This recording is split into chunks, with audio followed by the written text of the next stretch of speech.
So an appraiser is a licensed professional, and they have to be licensed to do these appraisals in a state and federal type of way. So what do? Again, they are determining the property's value at that time, their current market value of what the property is. The win. Now, this is mainly done, during a sale process. So during the process of buying or selling a home. So with where, in terms of where, they look at the actual property, they look at, the environment and the neighborhood locations. And then they're also going to be looking online, and they're going to be looking at comps and, homes that compare close to the property that you're either, buying or selling. Why is this done? So again, this is coming from, typically is coming from the lender. And this is to make sure that a home is being bought or sold at the market's value, for a fair price. Basically, that's why it's done.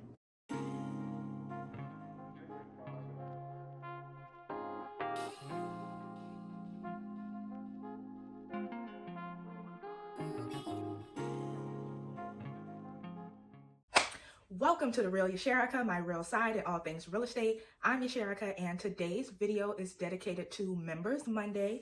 So we are going to talk about a member of the real estate industry, and that member is an appraiser. So yeah, we will be talking about what appraisers do and the process of how they do an appraisal on a property. So let's start the video. Okay, so let's start with what an appraiser is, what they do. So they are a licensed professional, and they determine the market value of a property. That is what they do. And so they do that by really working more independently. They are not really, on sides, so it's kind of neutral. They are not necessarily for the seller. Lenders are the ones who call them out, but they are not necessarily for the buyer either. Now, there are benefits to them by both parties, the buyer and the seller, but they are really there for the lender and to protect the bank's money in terms of how much money is going towards a property, because if the asking price is more than, what the value is, then that lender isn't gonna, go above what the appraisal comes out to. So that's what it is overall, but we are going to get into more details of it now. So I will go over the 5 W's and how. So the who, what, when, where, why, and how. And then we are going to talk about the POV breakdown, which is I'm going to give the point of view of what they mean, what the appraisal means, and what the appraisal does in terms of a buyer's point of view, a seller's point of view, an agent's point of view as well. And then I am going to do a little bit of a difference. I'm going to tell you guys the difference between the appraisal report, the inspection report, and an agent's CMA report that is done as well. So all of those involve, looking at the property. So I do want to explain some of the key differences on that. And so let's get started. Okay, so again, we're going to start with who. So an appraiser is a licensed professional, and they have to be licensed to do these appraisals in a state and federal type of way. Pretty much the same thing like I am as an agent. We are licensed by state, but when we take our exams, we have a state portion and a national portion when you first get your license, and then it's pretty much you renew pretty much by state. So yes, an appraiser kind of works in the same way. So what do? Again, they are determining the property's value at that time, their current market value of what the property is. Now, I'll hold off because I was going to mention, how that works differently from a real estate agent, but I will get to that closer to the end when I do the differences. Okay, so the win. Now, this is mainly done, during a sale process. So during the process of buying or selling a home. There are other times when it is done, but I'm going to just speak on this time because I'm more familiar with this one as far as, just the sales process. But I believe they are called out during refinancing, different settlements, estate settlements, divorce settlements, and times like that. So, but I'm going to be speaking on how they handle it in a sales type of way whenever you are buying or selling a home. So with where, in terms of where, they will be at the property and they will be doing an inspection. Again, this is different from a regular, home inspection, but they will be looking, they will be at the home. They will be looking inside. So they'll be looking at your interior, your exterior, outside, the roof, and, all of that stuff. They will be doing their measurements and whatnot. So they look at the actual property, they look at, the environment and the neighborhood locations. And then they're also going to be looking online, and they're going to be looking at comps and, homes that compare close to the property that you're either, buying or selling. So they will be looking for information in terms of, now that's where the real market value is going to come into play, because they are going to be comparing the information that they receive from your house, or the house that you're looking to get. They're going to be comparing that information to other homes that have sold in the area. They're looking at the prices that it sold for and all those type of things. So where, again, it's going to be at the actual property. They're looking around at the neighborhood, and they're looking online to check out other properties that have sold as well.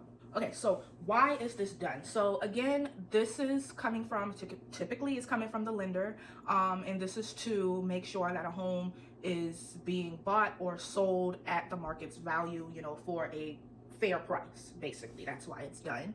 And how it's done, again, they are looking at size, they are looking at the location, they are looking at now, when I say size, the size could be, the actual square footage, but it can also be like the amount of bedrooms and bathrooms that they have as well. So those features play a part in, the pricing of the home, the condition of it, does it have like cracks on the floor and the foundation or anything like that, upgrades, all of those things play a part of pricing. And again, comps and, what the market is looking like overall in that area. So all of those things determine how the value of the home is determined. So again, I already went over with you guys, what are some of the things that they look for. Again, they're looking at your exterior, your interior. They're looking to see, if the roof is in good condition and all those type of things. Again, square footage for inside and outside. So not just, for the actual, property, but for the lot size as well. And then of course, as I mentioned, the location and, just the environment and all of those. So that's what they're looking at. All right, now for the POV breakdown, I'm going to give you guys the point of view for how this works and what this could tell you for a buyer, for a seller, and how, agents, how you should be informing your clients, whether you are working for the buyer side or the seller side. So let's get into that. As soon as I finish this, you guys, I will tell you guys the difference once again between that appraisals report, the inspection report, and the agent CMA report. So for buyers, when an appraisal is done, it's a way to protect buyers from overpaying for a property in terms of the value. Now, actually, I'll get into that when I talk to the sellers, but then there is another video that I'm going to do coming up, like 2 videos after this one, where I will discuss the difference between the listing price and the sales price. And the listing price is also known as the asking price. And so it's a lot of different things that go into play when it comes to pricing, but it's one of those ways where it can help buyers know, the actual value of the home and not overpay, because, especially if you are getting a loan and you have a lender, because they ain't gonna they're not gonna do it. Okay, now if you have some extra money that you want to, put with it, then, you can. If it's a house that you really, really want and, there were other buyers looking at it, then, you may have to come up with some money out of pocket. But the lender is, they're going to stick to that. They're going to stick close to that market value that the appraisal gave them. So this is a way that this is a way to help you secure that financing, because again, if you are using a lender, they are going to want an appraisal done to determine what the market value of that price is. Now, while I'm on this subject, let me just say, now they don't go off of, the listing price, because the listing price or the asking price is sometimes a way, it's a strategy type of approach in pricing sometimes. So for example, I like to use the example, if a seller needs to move quickly, then sometimes they will put the listing price or the asking price lower than the market value. Sometimes they will do that in a way to bring in a lot of buyers. And then once all of these buyers come in, there are some people who, who are going to go into this bidding war, and they are going to be willing to pay a higher price for that specific home and that specific location or whatnot. Whatever the reason they really want it, there are going to be some people who really want it, and it's going to start driving that price up. And so the lender isn't, they're only going to do but so much. And so that's important to know when it comes to these appraisals and the difference on why they are used rather than going off of that listing price. And so another example is if it's a seller's market. If it's a seller's market and the supply is low and the demand is high, then that is a time where sellers usually push their price up a little higher than the value, as a way to say, well, you need some place to stay, and I might as well get top dollar for my property, because there's not too many of us selling in let's say this location, this amount of bedrooms or whatnot. So That is a pricing strategy. Again, it's going to be a little bit different. It could be higher, it could be lower than the market value.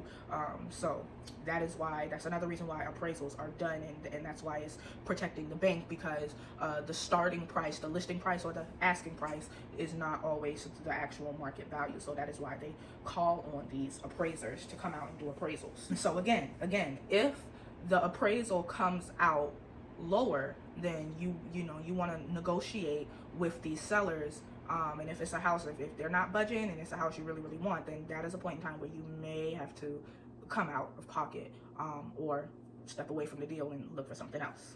So just keep that in mind for the buyers. Now for the sellers, let's get into you guys. So an appraisal can determine rather a deal goes through or not, because as I just mentioned, if that appraisal comes out lower than your listing or your asking price, negotiation is going to play a factor. Maybe they're willing to really get this house for that price, but you have to weigh your options as well. If let's say offers are coming in slow and you really need to sell fast, you may have to accept it near that asking price. It depends. I mean, I can't say for sure, how far it's going to be off, but, that's something that you have to think about when you are, from the start. As soon as the home is on the market, you have to kind of know what's the minimum you're, willing to accept, because it does not always sell for your asking price. Again, it could be higher, it could be lower, it just depends.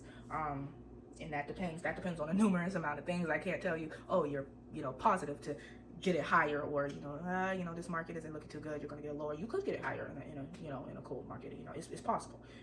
So I can't tell you for sure, but you definitely want to be thinking of, it could go either way, so you want to weigh your options on if it's higher or lower than what your asking price is. Okay, so how you leave your home can affect what the appraisal comes out to, and if it's if it's close to where you have it or not. So condition, as well as upgrades, can play a role. So if you are selling your house as is, you are not looking to fix nothing, or everything is just the same, well, over time the more you use things, things tend to deteriorate, and so if you don't fix anything, then that's going to make the value go down a little. But if you have done any type of upgrades, or your HVAC is in good condition and whatnot, then those are things that can make the value go up. So sometimes sellers do fix things like that, so that they can put their home as on a as a higher, they can ask for a higher asking price, because of some of the things that they have fixed with the property. So if you're looking to try to keep your appraisal high, then you may want to look into fixing things ahead of time. But all sellers do not do that. So the best thing that you can do is to just try to keep the property as neat as possible when these all of these inspections are being done, whether it's an appraisal or a regular home inspection. You want to keep the house nice and clean and decluttered. You want the best lighting possible. You want to make sure your windows are in good condition, because they're definitely going to be looking at that. So if you have cracks or broken windows, stuff like that, I would say you don't necessarily have to fix them, but it will be seen. It will be seen. So that just depends on your state and the negotiation on how things are going to be handled in that manner. But let's just say if you're going to do bare minimum, you make sure that it's nice, it's neat, it's clean, it's decluttered, and the lighting is good, so that all everything could be seen. You want all the features, whatever is doing good and working, you want to make sure that they see that. So keep that in mind. And last but not least, agents, as I already mentioned, what needs to be going on and what needs to be known for buyers and sellers. So you definitely want to make sure that you're reminding them of those types of things, and you're keeping up with the process. And I would keep up with their reports, the appraisal report, so that you can kind of show, okay, well, these are the things that they are looking at. You can show your clients. If you are working with the buyer, you do want to, explain to them in terms of, as I mentioned before, if they do not have all of that, if the appraisal comes out lower, you want them to, start looking over their finances and considering if they want to put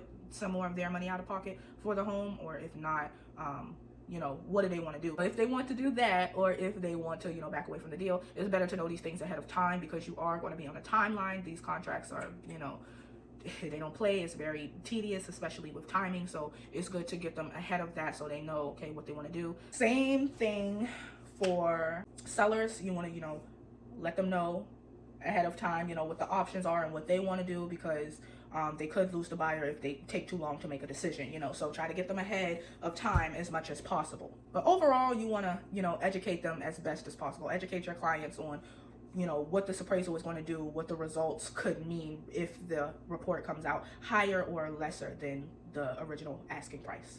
Last but not least, let's compare these three reports, right? So I told you we had the appraisals report, the inspection report, and the CMA report. All right, so we're going to go in that order. So the appraisals report is done by a licensed appraiser, and the purpose of it is to establish the value of the property. They're looking for a fair market value for the lender. That's mainly who they really work for. They're called out by the lender. So the focus is to protect the bank and ensure that the loan equals the property value. Okay, now going on to inspection. The inspection is going to be done by the licensed home inspector. Okay, and their purpose is to reveal conditions and safety issues for the buyer.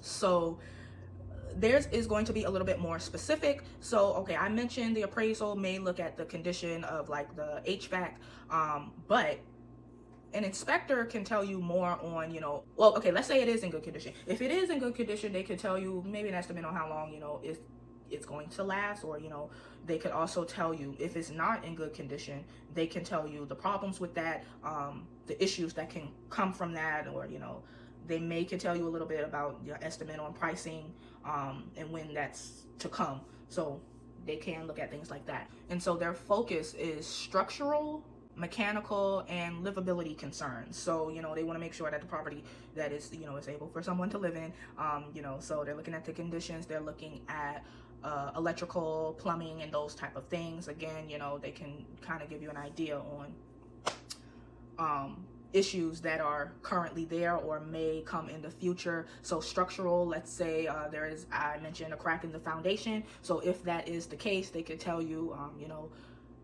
if it's a big concern right then, or if it can become a big concern in the future, the estimate on cost. They may not be able to tell you an exact cost, depending on, now there are some people that do more than one thing. I know there are some agents that are also home inspectors, and they just, they kind of got their feet in a little bit of everything. So some of them can tell you a little bit more specific than others, but overall their job is to look at the condition of it and to tell you, what's wrong and what's right with the property, basically.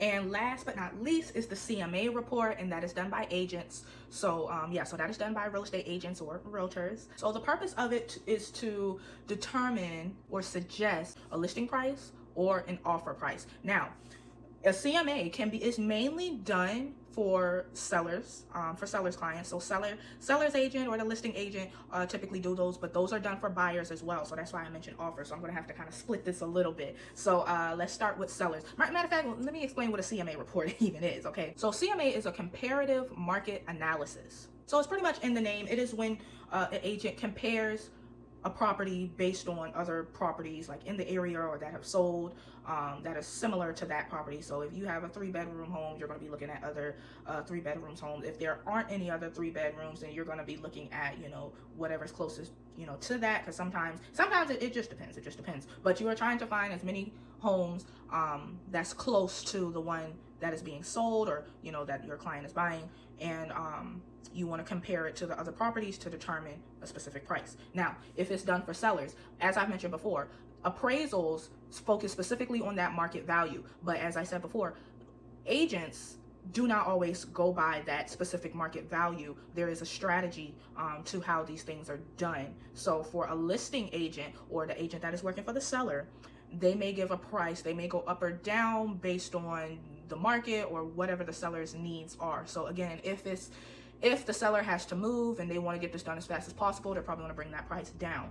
If it's a seller's market and they're trying to get, you know, top dollar for it, sometimes they will go up, sometimes they will go down in a way to get the price higher once the bidding wars are going on and whatnot. So it just depends on what's going on at the time in terms of the market and the best or fastest way to get to the price that's needed. So that's for the seller's agent. Now for the buyer's agent, a strategy can be done with that as well in terms of an offer. Now they are going to be looking at, you know, the comps and all of that, but they're also going to be paying attention to what that appraisal comes out for. So sometimes that could work out for the buyers, because they can kind of, you know, they may try to meet in the middle between what the appraisal came out for and what, you know, the offer, what type of offer price you want to, you know, ask based on what the listing price is, you know, because sometimes you don't want to go too low, because sometimes, especially if you go too low in an offer, sometimes if it's like a seller's market and there are a lot of people coming in, they're not even going to bother with you, so they're not even going to, you know, counter it and reply back. They may just, you know, just dust their hands off and be done with it. So yeah, so sometimes you do want to kind of balance it out and not just pay attention to one or the other. So that's important as well. So overall, just to shorten it up on the difference between them, the appraiser's report is going to focus on the value of the property. The inspector's report is going to focus on the condition of the property. And the agent's report, which is the CMA, is going to focus on pricing guidance, basically, overall. Again, because it's not going to be based on these specific things like the other two are. The appraiser they're basing theirs off of the value, the actual value. The inspector is basing theirs off of the actual condition. And then the agent is kind of blending a little bit of everything and some type of pricing strategy involved. So that's the main difference. Those are the main differences that you guys will see, because you will run into, typically you will run into all three of them within a transaction if you are buying or selling. So if that's the case, I hope this came out really helpful for you guys, because you will run into these three different reports. And again, they do have, you know, some people would rather, you know, not have to need all of those, you know, or sometimes it can be a little bit confusing. So I hope this was helpful, and I hope you guys learned, you know, the benefits of each of them. But also this video is mainly for just about the appraisals and what the appraisers do in the sales of a property. So I hope this video was very beneficial to you guys, and I will see you guys in the next one.